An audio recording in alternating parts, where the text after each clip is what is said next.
মুসলমান দোস্ত, ঈমান হইল একটা পাওয়ার, একটা হলো সুপ্রিম পাওয়ার, হলো এক একজনের একটা ঈমান।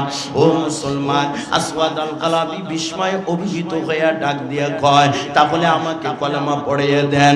কলেমা পড়লেন। কলেমা পড়ার পরে আল্লাহর রাসূল বুকের মধ্যে চাপ দিয়ে ধইরা আপনার কপালের মধ্যে এত জোরে চুমা খাইছে। আসওয়াদ আল কালাবি বলে, নবীজি এই মুহূর্তে আমি কি করতে পারি? কয়, তোমার মালিকের ছাগলগুলা তুমি ভিতরে ঢুকাইয়া দিয়া তোমার মার কাছ থেকে বিদায় দিয়ে নিয়ে আসো। কয়, ইয়া রাসূলুল্লাহ, ইয়া হাবিবাল্লাহ, ওগো নবীজি, এই ছাগল তো শত্রু বাহিনীর ছাগল, আপনি ইচ্ছা করলে গনিমতের মাল হিসাবে আপনি নিয়ে যেতে পারেন। আল্লাহর পয়গম্বর বলে, আমি নবীজি ধোঁকাবাজি শিখানোর জন্য দুনিয়াতে আসি নাই, আমি সাম্যের বিধান কায়েম করার জন্য দুনিয়াতে এসেছি। মুসলমান দোস্তরে, বর্তমান জামানাতে এক শ্রেণীর মানুষকে দেখা যায় রানিং মেম্বার, জীবিত মেম্বার, স্ত্রীর নামে বিধবা ভাতার কার্ড বানাইয়া দেয়। এ কথা কন না কেন? এ মুসলমান, তুমি তো আসলে মুসলমান হতে পারো না, কারণ কোন মুসলমান ধোঁকাবাজি করতে পারে না, ধোঁকাবাজি করতে পারে না। তার ঈমানকে বিক্রি করে 500 টাকার বিনিময়ে ঈমানকে বিক্রি করে দিতে পারে না। কথা কন না কেন? এ মুসলমান, সামনে পারি আসুন না, ঈমানের পাওয়ার কি রকম। আসওয়াদ আল কালাবির কথা শুনে নবীজি বললেন, এটা আমার জন্য জায়েজ হবে না রে। এ আসওয়াদ আল কালাবি, তোমার মালিকের ছাগলগুলা ভিতরে ঢুকিয়ে দাও, ঢুকিয়ে দাও। আসওয়াদ আল কালাবি ছাগলের পালটা ভিতরে ঢুকাইয়া মার কাছ থেকে বিদায় নিয়ে চলে আসলো। মুসলমানদের ভিতরে তুমুল যুদ্ধ শুরু হয়ে গেল। আসওয়াদ আল কালাবি ডেকে ডেকে বলে, ইয়া রাসূলুল্লাহ, ইয়া হাবিবাল্লাহ, এখন তো নামাজের সময় নয়। আল্লাহর রাসূল বলে, রোজারও সময় নয়, হজেরও সময় নয়, যে তোমাকে আমি হজ কার্য সম্পাদন করার কথা বলবো, নামাজের কথা বলবো, নামাজের সময়ও নয়। এই মুহূর্তে সবচাইতে বড় ফরজ বিধান হইল, তরবারি নিয়ে কাফেরদের বিরুদ্ধে তোমার যুদ্ধের ময়দানে চলে যাইতে হবে। আসওয়াদ আল কালাবি তরবারি নিয়ে যুদ্ধের ময়দানে ঝাঁপিয়ে পড়লেন। ও দিক দিয়া আপনার অন্ধ মা, এক চোখ দিয়ে একটু দেখতে পারে, প্যারালাইসিসের রোগী, ওই মাটা গড়াইয়া গড়াইয়া গড়াইয়া গড়াইয়া দুর্গের বাহিরে চলে আসছে। আসার পরে ডাক দিয়া কয়, ও আসওয়াদ আল কালাবি, তুমি খাওয়াইয়া দিলে আমি মা খাইতে পারি, তুমি ঘুম পাড়িয়ে দিলে আমি ঘুমাইতে পারি, তুমি যদি আমার জন্য পানি তুলে দাও আমি গোসল করতে পারবো, খাইতে পারবো, তুমি না থাকলে আমি তো এতিমের মতো, আমি অসহায়ের মতো, তাকে ছাড়া আর কিচ্ছু নাই। ওই মুহূর্তে আসওয়াদ আল কালাবির কলিজার মধ্যে এমন ঈমানি পাওয়ার আমার আল্লাহ দিয়ে দিয়েছেন। ওই মার কথার জবাবে বললেন, মা তুমি বলো আমি আসওয়াদ খাওয়াইলে তুমি খাইতে পারো? না না না, আমার আল্লাহ কোরআনের মধ্যে বলে, ওয়া বিসসামাই রিজকুকুম ওয়া মা তুআদুন। আমার আল্লাহ কয়, আসমান থেকে রিজিক আসে রে বাজান, আসমান থেকে রিজিক আসে, দুনিয়ার জমিন থেকে রিজিক আসে না, আসমান থেকে রিজিক আসে। আর মা তুমি বলতেছো আসওয়াদ খাওয়াইলে তুমি খাইতে পারো। ওই সময় মা ডেকে ডেকে বলে, ও বাবা আসওয়াদ আল কালাবি, তুমি এই কথা আমাকে কেমনে শুনাইলা? আমি তো হাতে ধরে খাইতে পারি না, চলতে পারি না, তুমি চালাইলে চলি। কয় না মা, চলাই একমাত্র আমার আল্লাহ, খাওয়াই আমার আল্লাহ, মারেন আমার আল্লাহ, বাঁচিয়ে রাখেন আমার আল্লাহ, সুস্থ রাখেন আমার আল্লাহ, অসুস্থ দেওয়ার মালিক হই একমাত্র আমার আল্লাহ। একটু জোরে কন্না আল্লাহু আকবার। এ মুসলমান, কি ঈমানের পাওয়ার! সবে মাত্র কলেমা পাঠ করেছে, মুসলমান হয়েছে, নবমুসলিম, তার ঈমানের পাওয়ার যদি এরকম হয়, আর আমার 50 বছরের ঈমান এখনো পর্যন্ত মানুষের আইল ঠেলা বাদ দিলাম না। কথা কন না কে? এখনো আইল ঠেলা বাদ দিলাম না। উনি জিকিরে ফিকিরে আইল কোসা,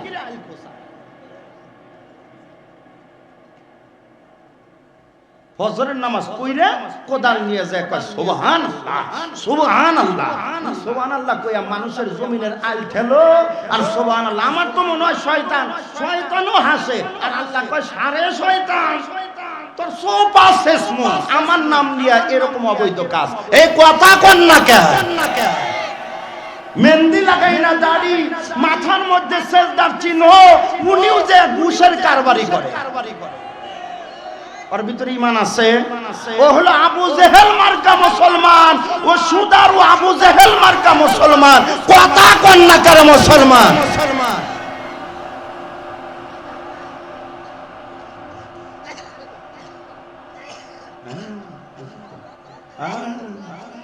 থ্যাংক ইউ।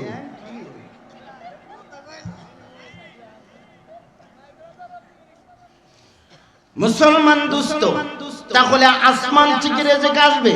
এ বন্ধু, তুমি ভয় কাকে দেখাও? তুমি ভয় কেন পাও? কারণ আমি মুসলমান, মরলে শহীদ, বাঁচলে গাজী। আউযু বিল্লাহি মিনাশ শাইতানির রাজীম। বিতাড়িত মুরদুদ শয়তান থেকে পানা চাই আল্লাহর কাছে। আচ্ছা বলেন তো, শয়তান থেকে আপনি আপনার লস্কর নিয়ে এলাকাবাসী মিলা যদি পাহারাও বসান, বলেন তো এইটারে বাধা দেওয়া সম্ভব? কাছে পাইলে নয় বুড়ারা লাঠি দিয়া, গেগা লাঠি দিয়া, বাই দিয়া নয় মাথা মুথা ফাটাইতাম, কিন্তু ওরে তো দেখাই যায়, ওরে দেখা যায় না। কোরআনের মধ্যে আসছে, যখন জাহান্নামীরা আল্লাহর কাছে বলবে, আল্লাহ তুমি তো সব দিছিলা, সব দিছিলা, কিন্তু শয়তান আমাদেরকে পথভ্রষ্ট করছে।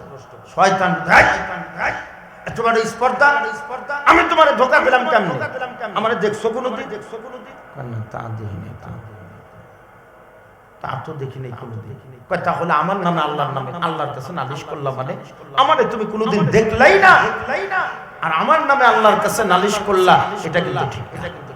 তাহলে শয়তানও ওই দিন বলবে আল্লাহ যা করতেছে সব মিথ্যা। আচ্ছা বলেন, সব কি মিথ্যা? সব সত্য, কিন্তু শয়তান অস্বীকার করে বসবে। সম্মানিত হাজিরিন, তাহলে ওই শয়তান থেকে পানা চাইতে হবে কার কাছে? জোরে পড়ুন, বিসমিল্লাহির রহমানির রহিম। শুরু করতেছি আল্লাহ তাআলার নামে, যিনি অতীব দয়ালু, অতীব মেহেরবান। قد أفلح المؤمنون।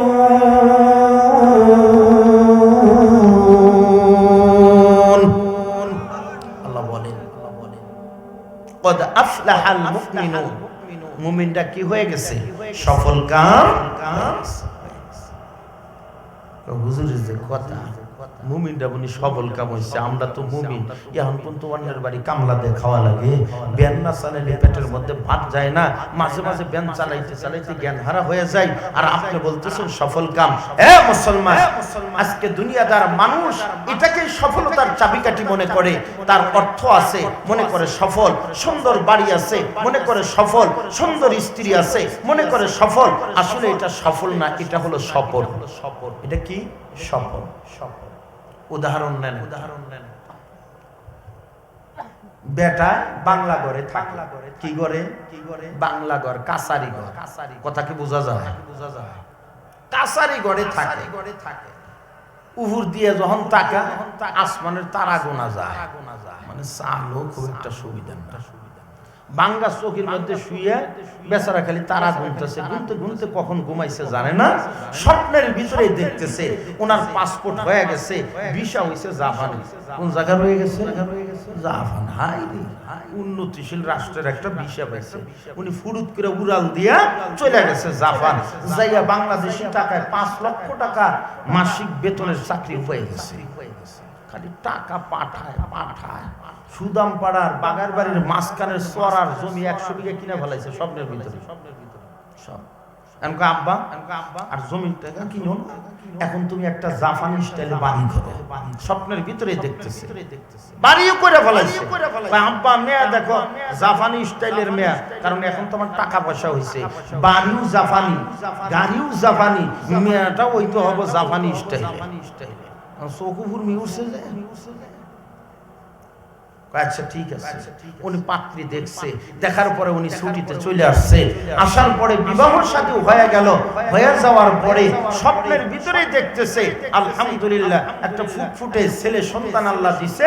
স্বপ্নের ভিতরেই দেখতেছে আল্লাহর গোলাম 5 বছর বয়স হয়েছে, এখন দৌড়াদৌড়ি করে। উনি চেয়ারের উপরে পা রাইখা পা নাড়ায় আর কয় আমার জীবন সফল, আমার জীবন সফল, এটা বলতেছে। আর উনি ওই সময় দেখলো তার ছোট বাচ্চাটা এসে বলতেছে, আব্বা মা আপনার জন্য খানা রেডি করে ড্রয়িং টেবিলে বসে অপেক্ষায় আছে। কারণ মানুষ বড় লোক হইলে খাবার খালি উপর দিকে ওঠে, খালি উপর দিকে ওঠে। আমার তো মনে হয় কয়েকদিন পরে কোটা দিয়া বাইরে খাওয়া লাগবে।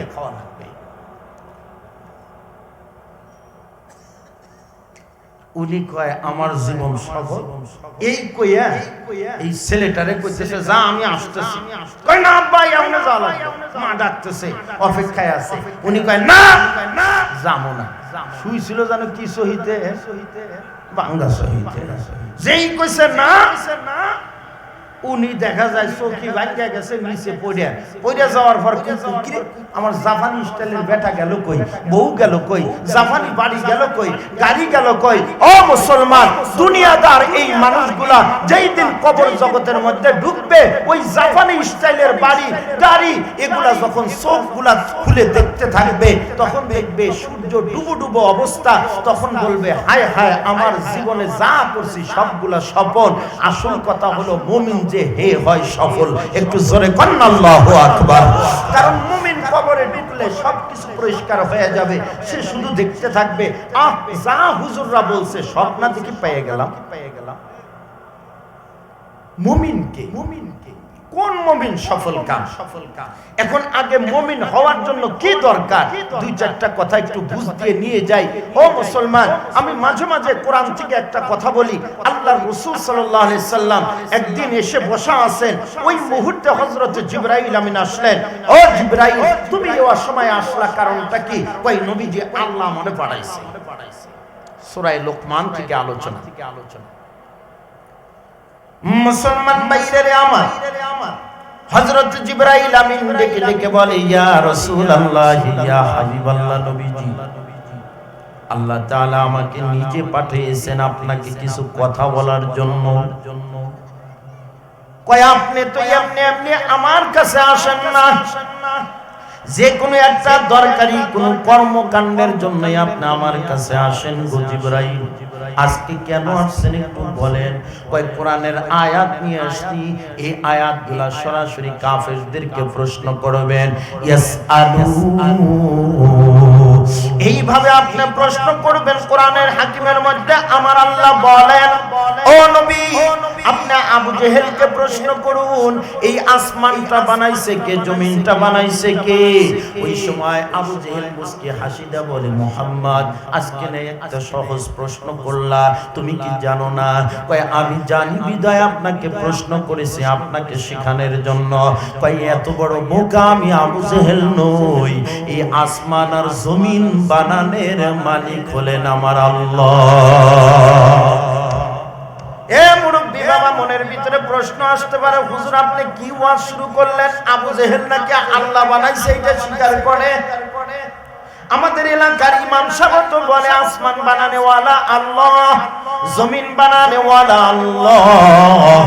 তাহলে আবু জেহেলও স্বীকার করলো আসমান বানানেওয়ালা আল্লাহ, জমিন বানানেওয়ালা আল্লাহ।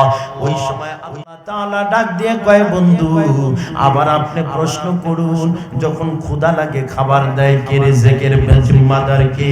ওই সময় আবু জেহেল ডেকে ডেকে বলে, ও বাদশা মুহাম্মাদুর রাসূলুল্লাহ সাল্লাল্লাহু আলাইহি ওয়াসাল্লাম, ওই রিজেকের জিম্মাদার ওই একমাত্র আমার আল্লাহ। যখন জমিন চৈত্র মাসে ফেটে চৌচির হয়ে যায়, এই মরা জমিনকে সজীবতায় ফিরিয়ে আনার জন্য আসমান ফাটাইয়া বৃষ্টি দেয় কে? আবু জেহেল কোরআনের মধ্যে আছে বাজান, আয়াত বলতেছি না, শুধু শুনে নেন। ওই সময় কোরআন সুন্দর করে বলে, আবু জেহেল বলতেছে আসমান ফাটাইয়া বৃষ্টি দেওয়ার মালিক হলেন আমার আল্লাহ। ও মুসলমান, প্রথমে বলল আসমান বানাইছে আল্লাহ, জমিন বানাইলো আল্লাহ, রিজিক দেওয়ার মালিকও আল্লাহ, বৃষ্টি দেওয়ার মালিকও আল্লাহ। এমনকি ওই আয়াতের মধ্যে আছে মারার মালিকও কে? আবু জেহেল বলল এটাও করেন আল্লাহ, জীবনদাতাকে কয় এটা আমার আল্লাহ। আমার আল্লাহ ডাক দিয়ে কয়, ফাআন্না ইউফাকুন। একটু জোরে করেন আল্লাহু আকবার। ওই সময় ডাক দিয়ে কয়, ও আবু জেহেল, তাহলে আল্লাহকে মানতে তোমাকে কে বাধা দিল, কে বাধা দিল?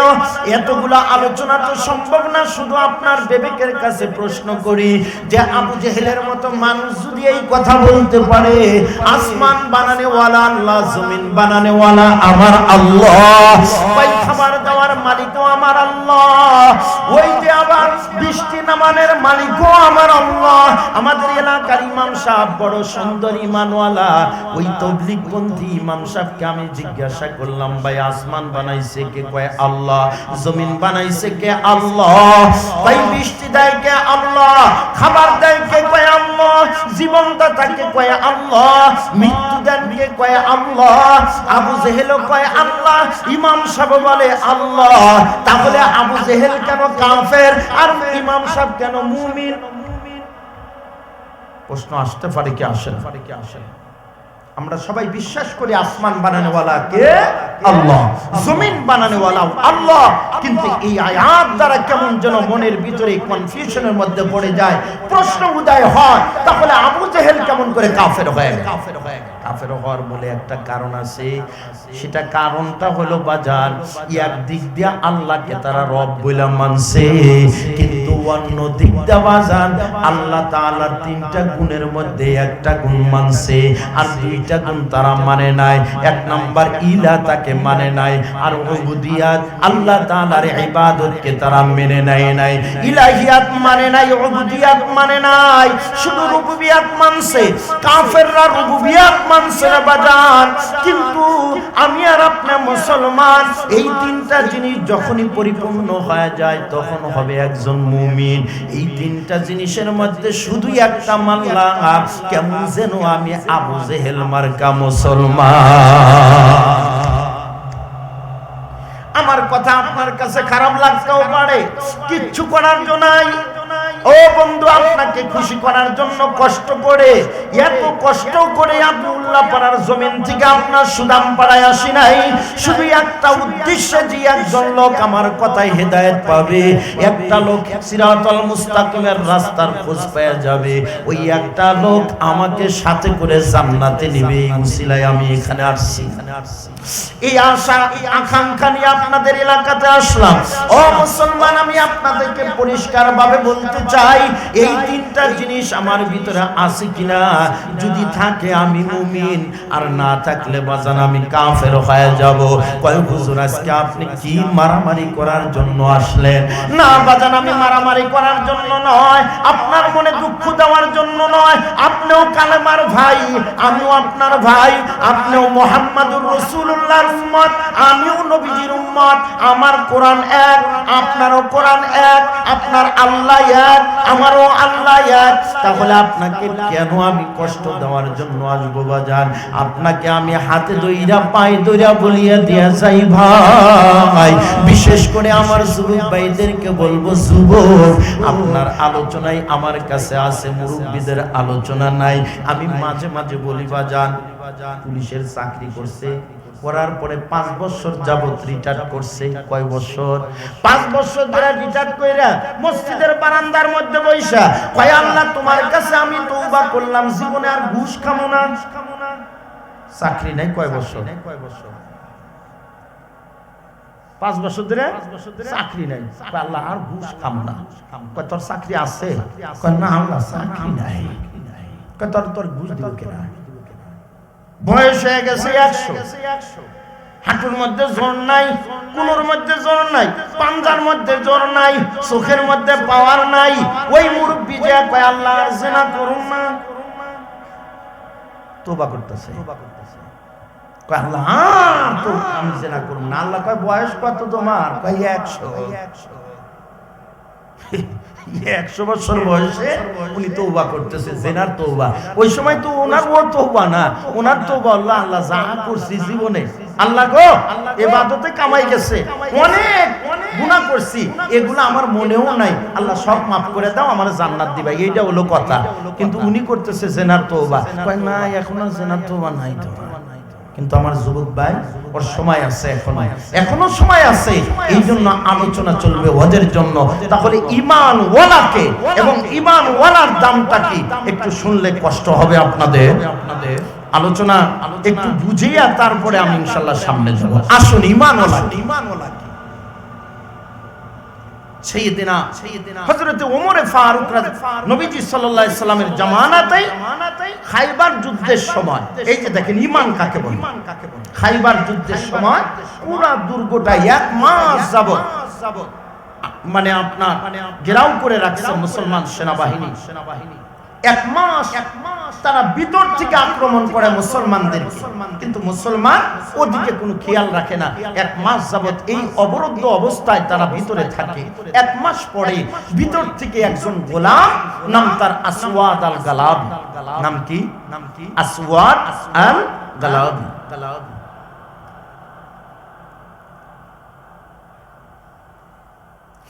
আসওয়াদ আল গালাবি উনি একজন গোলাম। মালিকের ছাগলের পাল নিয়ে উনি দুর্গের ভিতর থেকে বের হয়ে আসতেছে। দুর্গের ভিতর থেকে বের হইয়া উনি দেখতে পাচ্ছেন জায়গায় জায়গায় পুরাতন কাপড় দিয়ে একটা তাঁবু সিস্টেমে কিছু কিছু মানুষ ওখানে যাতায়াত করে। একজন মুসলমানকে কাছে ডাক দিয়া বলেন, ও ভাই আপনার নাম কি? কয় আমার নাম আলী। আমার নাম কি? আলী। আমার নাম আলী। কয় আপনারা এখানে কেন এসেছেন? কয় আল্লাহর জমিনে আল্লাহর দ্বীনকে কায়েম করার দাওয়াত নিয়ে আমরা এখানে এসেছি। কয় আপনাদের সাথে আর কি আছে? আপনাদের সেনাপতির নাম কি? কয় উনি তো সেনাপতি নয়, উনি দুজাহানের বাদশা। সুবহানাল্লাহ। উনি কইলেন দুজাহানের বাদশা মুহাম্মদুর রাসূলুল্লাহ সাল্লাল্লাহু আলাইহি ওয়াসাল্লাম।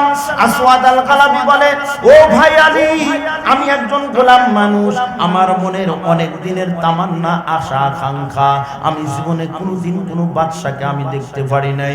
আমি রাজা বাদশাদের অনেক ঘটনা শুনেছি, আমার জীবনে স্বচক্ষে কোনোদিন বাদশা দেখার সৌভাগ্য আমাদের জীবনে হয় নাই, কারণ আমি একজন গোলাম মানুষ। এই গোলামের সাথে আপনাদের বাদশা কি দেখা করবে? কয় অবশ্যই দেখা করবে। কয় মানুষদের ভিতরে দুনিয়ার গরিবের কোনো ভেদাভেদ নাই, ধলার কালোর কোনো ভেদাভেদ নাই, কারণ আমরা হইলাম এক বাবার সন্তান, নাম তার বাবা আদম। আমরা এক মায়ের সন্তান, নাম তার মা হাওয়া। ইসলামের ভিতরে কোনো ভেদাভেদ নাই। ওই আসওয়াদ আল গালাবি ডেকে ডেকে বলে, ও ভাই আলী, তুমি এটা আমাকে কি শোনাইলা? আমি হইলাম একজন গোলাম আর আপনি হইলেন একজন স্বাধীন মানুষ, আপনার সাথে কি আমার কোনো মিল হতে পারে? কয় না ভাই, তোমার মনের ধারণা ভুল, কারণ মুসলমান আমরা আখিরি জামানার পয়গম্বরের উম্মত। তোমার সাথে আমার সাথে একটা কালেকশন আল্লাহ তাআলা তৈরি করে দিয়েছে। ও ভাই, কথা নয়, চলো তোমার সাথে দুজাহানের বাদশার সাথে পরিচয় করিয়ে দেই। আহারে আসওয়াদ আল গালাবির মনের ভিতরে আগ্রহ, উদ্দীপনা, উৎসাহ নিয়ে উনি সামনে যায়। যাওয়ার পরে দেখে একটা সেরা পুরাতন কাপড়ের মাধ্যম দিয়া খেজুর গাছের একটা দরজা বানাইয়া, এইটা হলো নবীজি দুজাহানের বাদশা মুহাম্মদ আরবি ওয়াল আজমির একটা সুন্দর একটা তাঁবুর ব্যবস্থা। আসওয়াদ আল গালাবি বলেন, কই তোমাদের বাদশার তাঁবু? কারণ বাদশাদের তাঁবু থাকবে ওই রকম পাক পিয়াদা থাকবে, দাস দাসী থাকবে, খেদমতগার মানুষগুলা থাকবে, এমনকি স্বর্ণের চাদর বিছানো থাকবে, স্বর্ণের কিছু ঝাড়বাতির ব্যবস্থা থাকবে।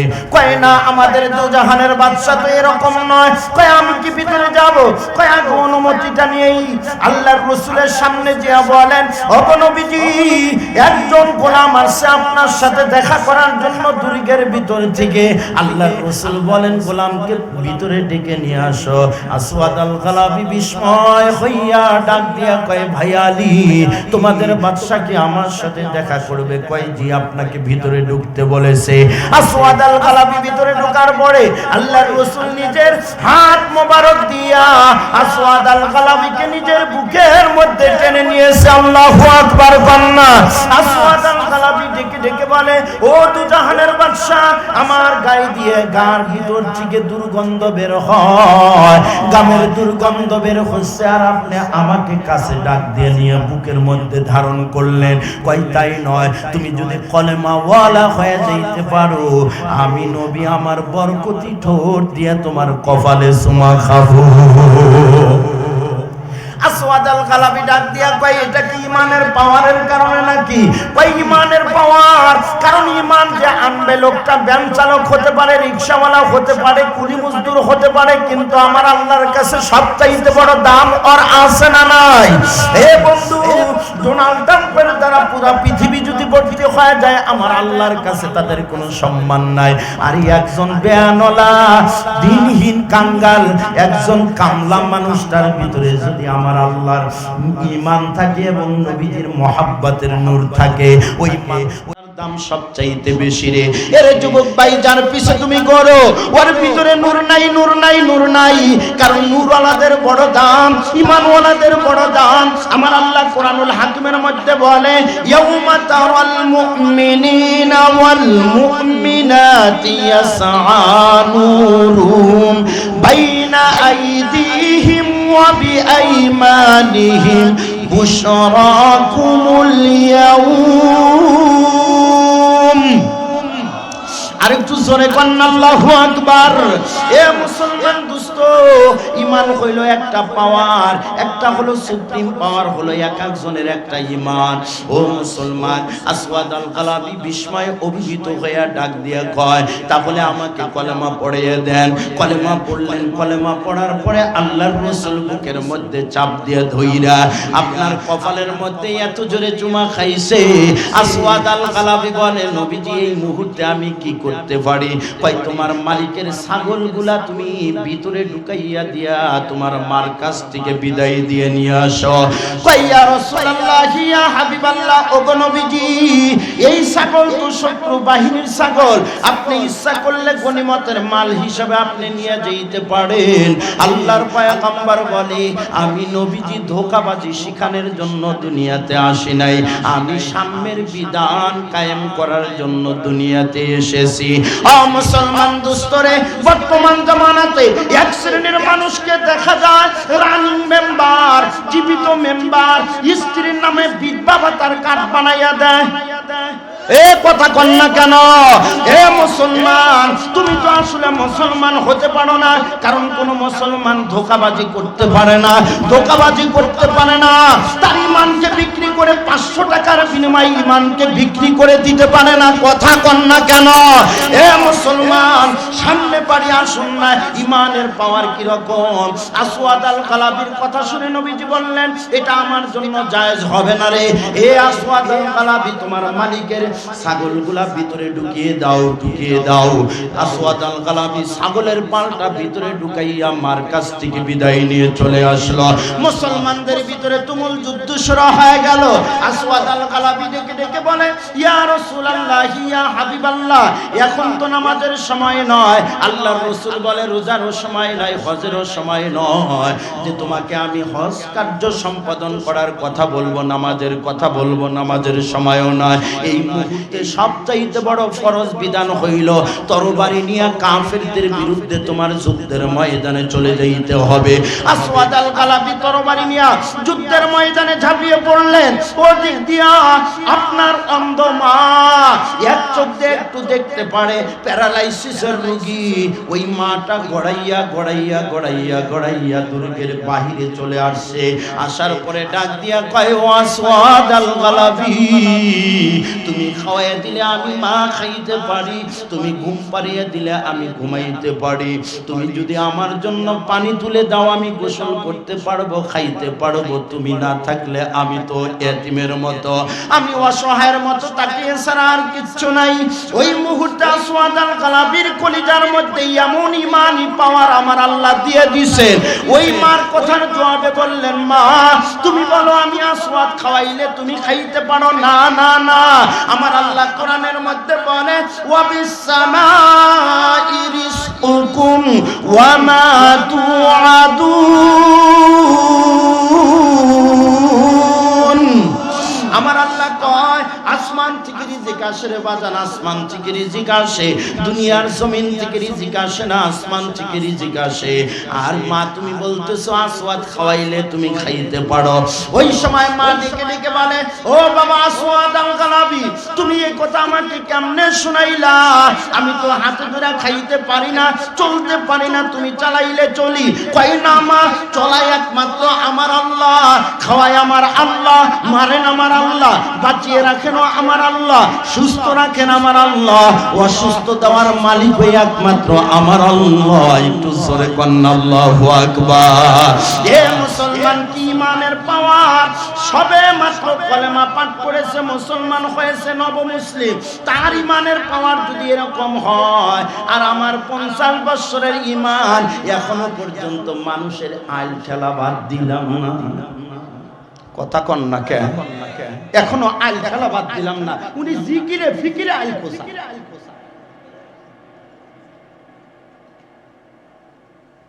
ফজরের নামাজ পড়ে কোদাল নিয়ে যায়, কয় সুবহানাল্লাহ সুবহানাল্লাহ সুবহানাল্লাহ কইয়া মানুষের জমিনের আইল খেলো আর সুবহানাল্লাহ। আমার তো মনে হয় শয়তান, শয়তানও হাসে, আর আল্লাহ কয় সারে শয়তান তোর সোপা শেষ মন আমার নাম নিয়ে এরকম অবৈধ কাজ। এই কথা কন না কে? মেহেন্দি লাগাই না দাড়ি, মাথার মধ্যে সেজদার চিহ্ন, উনিও যে ঘুষের কারবারি করে। ওর ভিতরে ঈমান আছে। ও হলো আবু জেহেল মার্কা মুসলমান, ও সুদারু আবু জেহেল মার্কা মুসলমান। কথা কন না করে মুসলমান।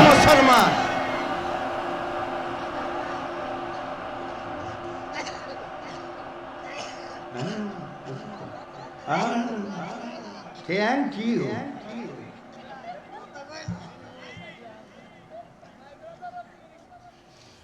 মুসলমান দোস্ত, তাহলে আসমান থেকে রিজিক আসবে। এ বন্ধু, তুমি ভয় কাকে দেখাও? তুমি ভয় কেন পাও? কারণ আমি মুসলমান, মরলে শহীদ, বাঁচলে গাজী। কে ভয় দেখাতে আসবেন না, জেলের ভয় দেখাবেন না, অস্ত্রের যন্ত্রণানির ভয় দেখাবেন না। আমরা তো এমন মুসলমান রে দোস্ত। আসওয়াদ আল গালাবি ডেকে ডেকে বলে, মা তুমি কেন দূরে থাকবা? আসো না, আমরা মা এবং বেটা মিলিয়া আল্লাহর জান্নাতে যাব। কয় জান্নাতের পরিচয় তো আমি জানি না।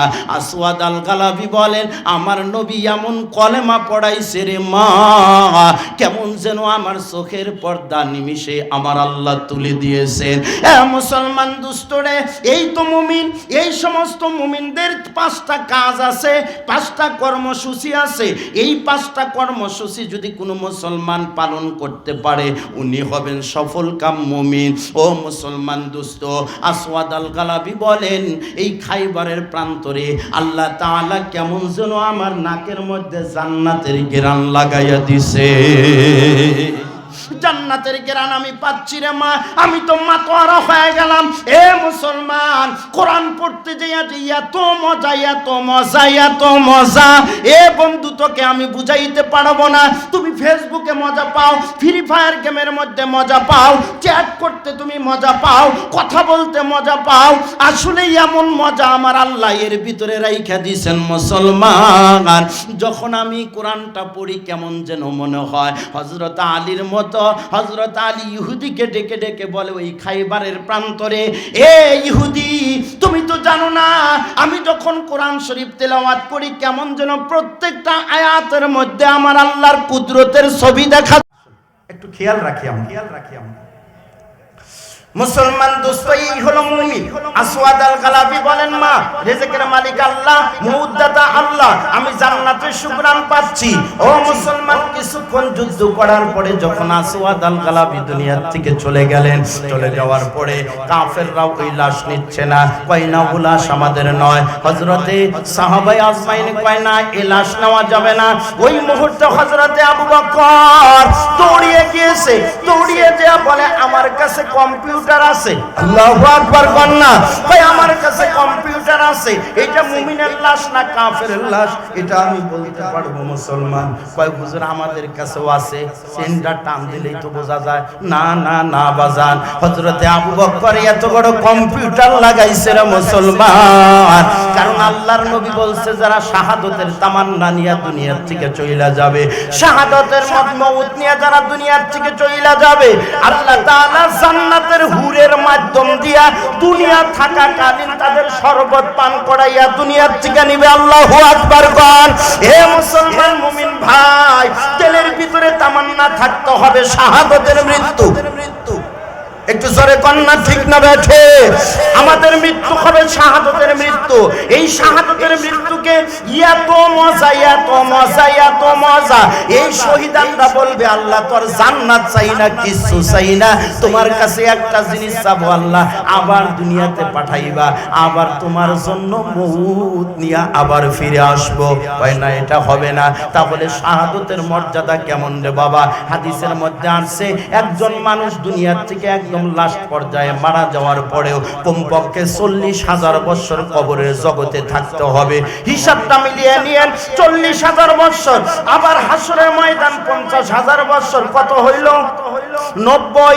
আর পুলসিরাতের পথ হইল আপনার 30,000 বছর। কয় বছর হইল? 1,20,000 বছর পরে একজন সাধারণ মুমিন জান্নাতে যাবে। আর একজন শহীদ মুমিনটা সরাসরি মৃত্যুই তার জন্য বাধা, মরতে দেরি, জান্নাতে ঢুকতে দেরি হবে না। হে মুসলমান যুবক ভাই, তাহলে আমরা 1,20,000 বছর কেন অপেক্ষায় থাকবো? আমরা হব মুমিন, আমরা হবে শহীদ মুমিন, মরতে দেরি, জান্নাতে যাইতে দেরি হবে না। আল্লাহু আকবার।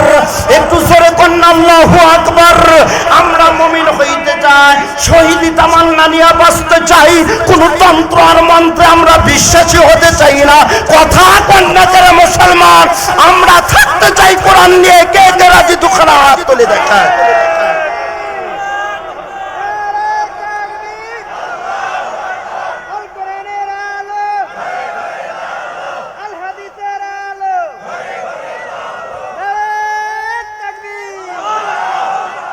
মুসলমান বাইরে আমার মাইকলা গেলি করে দাদা,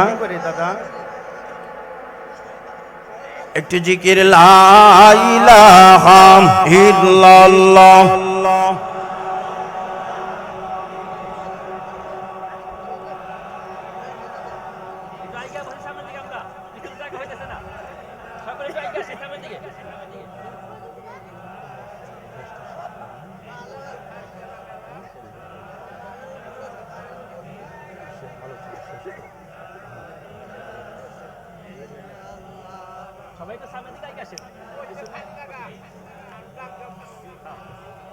মাইকলা ভাই, লা ইলাহা, জোরে লা ইলাহা ইল্লাল্লাহ। সামনে একটু আগাই, পিছনে জায়গা হচ্ছে না।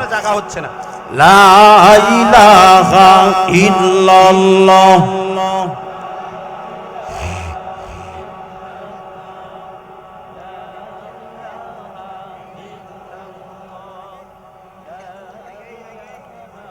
ইল্লাল্লাহ, লা ইলাহা ইল্লাল্লাহ।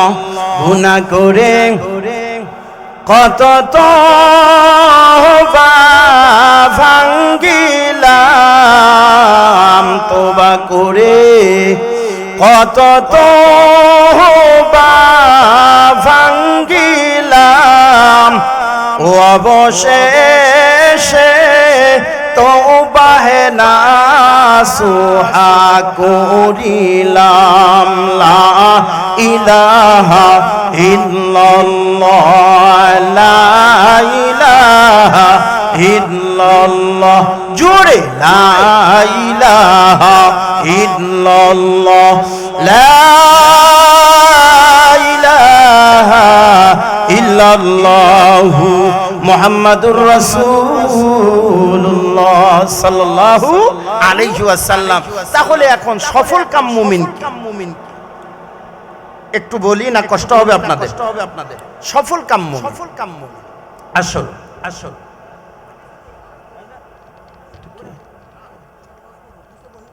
না, এটা আসেন, আপনাদের সম্মান আছে তোরে ভাই, উপরে আসে। সফল কাম মুমিন। আচ্ছা বলেন তো, সফলতার মাপকাঠি কি? মাইকমান ভাই, আওয়াজটা এখানে আসছে, কারণ কি? সফল কাম কাকে বলে?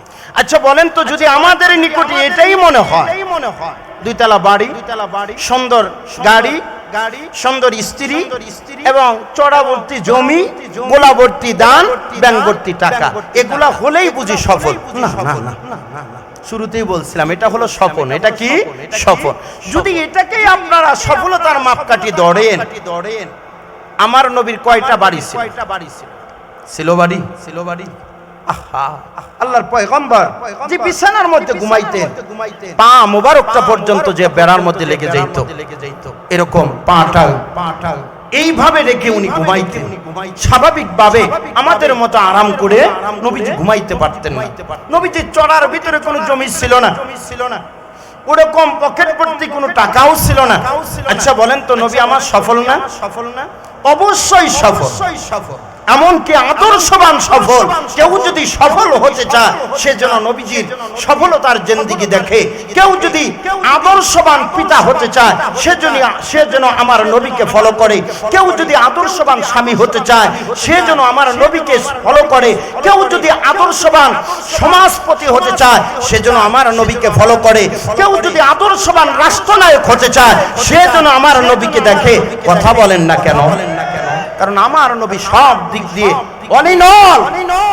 কারণ নবীজি নিজে বলছে, আল্লামানি রব্বি ফা আহসানা তাআলিমি, আল্লামানি রব্বি ফা আহসানা তাআলিমি। আমার রব হলেন একমাত্র আমার শিক্ষক। উনি আমাকে এমন ভাবে ইলম শিক্ষা দিয়েছেন, এর থেকে বড় ইলম পৃথিবীর বুকে নাই। এমন ভাবে আমাকে আদব শিক্ষা দিয়েছেন, এর থেকে বড় আদবওয়ালা পৃথিবীর মধ্যে নাই। এমন ভাবে আমাকে হাতে কলমে আল্লাহ তাআলা শিক্ষা দিয়েছেন, এরকম শিক্ষক নাই। ও মুসলমান দোস্ত, তাহলে আমার নবী সফল কাম। আর কোরআনের ভাষ্য অনুযায়ী সফল কাম মুমিনকে তাদের গুণগুলা কিরে বাজান, তাদের সিম্পটম লক্ষণগুলা কি? 5টা। 1 নাম্বার গুণ সূরাতুল আল মুমিনুনের প্রথম নম্বরে একটা গুণ উনি উল্লেখ করে দিলেন, আল্লাযীনা হুম ফি সালাতিহিম খাশিউন। আল্লাহ তাআলা বলেন, 1 নাম্বার সফল কাম মুমিনের গুণ হবে, তারা নামাজের ব্যাপারে ভয়ে থাকবে। হায় হায় হায় হায়, কখন নামাজ আদায় করব? ওই মানুষটা সিএনজিওয়ালা হতে পারে বাজান, ফজরের নামাজ পড়ার সাথে সাথে উনি কর্মক্ষেত্রে ঢুকে যেতে হবে। উনি একজন ভালো ব্যবসায়ী, ব্যবসা ক্ষেত্রে ঢুকতে হবে। উনি একজন রাজনীতিবিদ, ওনার ফিল্ডে ময়দানে কাজ করা লাগবে। আর মনের ভিতরে এইরকম একটা তামান্না, আশা অন্তরের মধ্যে জাগ্রত হয়ে যায়, কখন যোহরের নামাজের আজান হবে, আমি কখন মসজিদের মধ্যে ঢুকতে পারবো। এনারা হলেন আদর্শবান মুমিন, এনারা হলেন সফল কাম মুমিন। ও মুসলমান দোস্ত, তার ব্যবসা বাণিজ্য নামাজ থেকে বিরত রাখতে পারে না যাকে, তার কর্মক্ষেত্র তাকে বাধা দিতে পারে না, তার রাজনীতি তাকে বাধা দিতে পারে না, তার কর্মনীতি তাকে বাধা দিতে পারে না, তারা অফিস আদালত নামাজ থেকে তাকে বাধা প্রাপ্ত করতে পারে না, তার ক্ষেত খামার তাকে মসজিদ থেকে আলাদা করতে পারে না।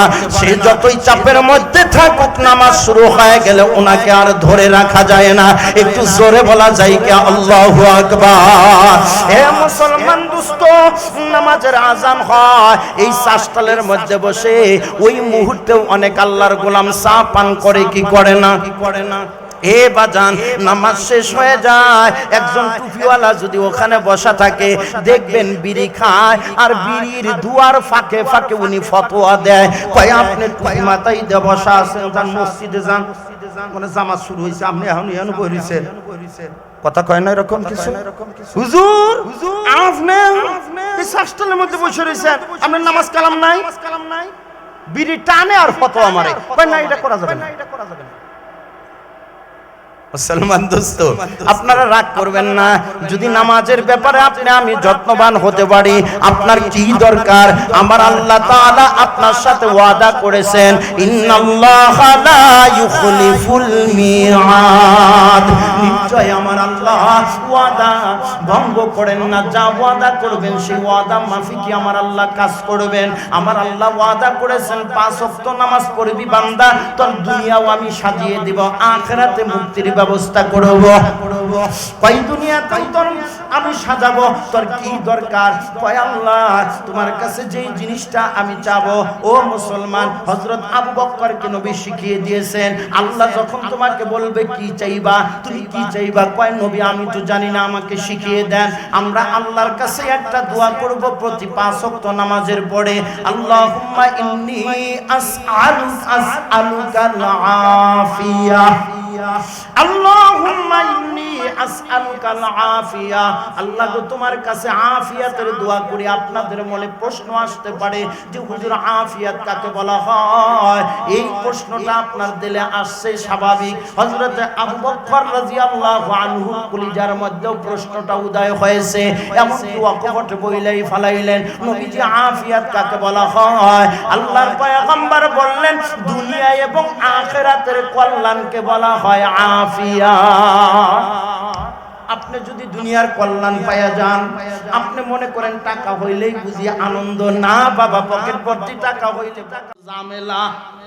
এই টাকা কেমনে খরচ করবেন এই একটা টেনশন থাকে।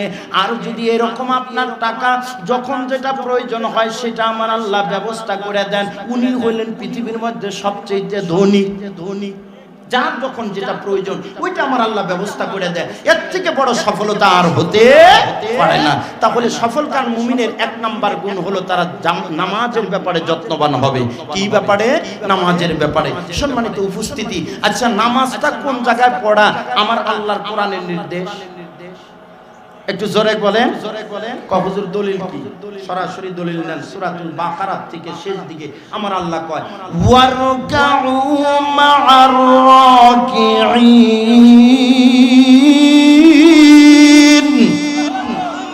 রুকুকারীদের সাথে তুমি রুকু করবা। তাহলে রুকুকারী মানে জামাতে তুমি নামাজ আদায় করবা। আল্লাহ যেন আমাদের সকলকে তৌফিক দান করে, জোরে বলি আমিন। তাহলে মসজিদে যেহেতু আমার সালাত আদায় করা লাগবে, মসজিদে হলো আমার মুসলমানদের সবচাইতে বড় পার্লামেন্ট, এখানে আমাকে যেতে হবে প্রতি 5 ওয়াক্ত নামাজের সময়। তাহলে মসজিদের প্রেম কার কার অন্তরে আছে? দুখানা হাত আমার আল্লাহকে দেখিয়ে দিন। 2টা হাত, মুরব্বী বাবা বেদবি নেবেন না, একটু টান টান করেন, একটু নাড়াচাড়া দেন, কারণ নাকে লাগায়েন না। আমিন আমিন। কেন আমিনের কথা বললাম? নবীজি বলছে যারা মসজিদকে ভালোবাসে, মান আলিফাল মাসজিদা আলিফাহুল্লাহ, আল্লাহ স্বয়ং ওই মানুষকে ভালোবাসে। সুবহানাল্লাহ। তাহলে আমরা মসজিদকে ভালোবাসি কি বাসি না? সবাই বাসি। আলহামদুলিল্লাহ। দেখা যাক কে কতটুকু ভালোবাসি। আসুন না দেখি ওই মর্তে মুজাহিদ যে আমরা মসজিদকে ভালোবাসি। আমার অসমাপ্ত আলোচনা এখানে রাখতে হবে, কারণ আমার সময় বেঁধে দেওয়া হয়েছে। আল্লাহর রাস্তা আপনাদের কাছে মাফ চাই, আমি আলোচনা সামনে আর নিতে পারবো না। আপনাদের কাছে অনুরোধ করব অল্প সময়ের ভিতরে প্রধান মেহমানও আসবেন, আমাদের অতিথিবৃন্দরাও আসছেন, তারাও কিছু কথা বলবেন। আমি গুনাহগার আপনাদের কাছে হাত পেতে দিলাম এই মসজিদের জন্য। সুদামপাড়া এই মসজিদের জন্য নামটা কি? বাইতুল নূর জামে মসজিদ, মানে আলোর ঘর। বাইতুল মানে ঘর, নূর মানে নূর। সেই নূর কোন নূর? আহারে ইমানের নূরের পাওয়ার যেখান থেকে উজ্জ্বল হবে সেটাই হলো আপনাদের বাইতুল নূর মসজিদ।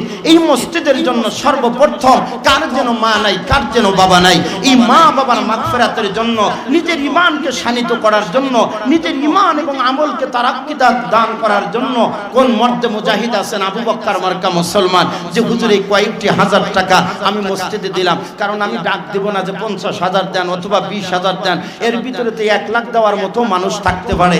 এক জায়গায় যেয়ে বলছি 1000 আপনি সিমেন্ট দেন, 7টা ডালাই করা হবে। হুজুর আমি 2000 দেব, 2000 ব্যাগ আমি সিমেন্ট দেব। এখন আমি কি বলবো?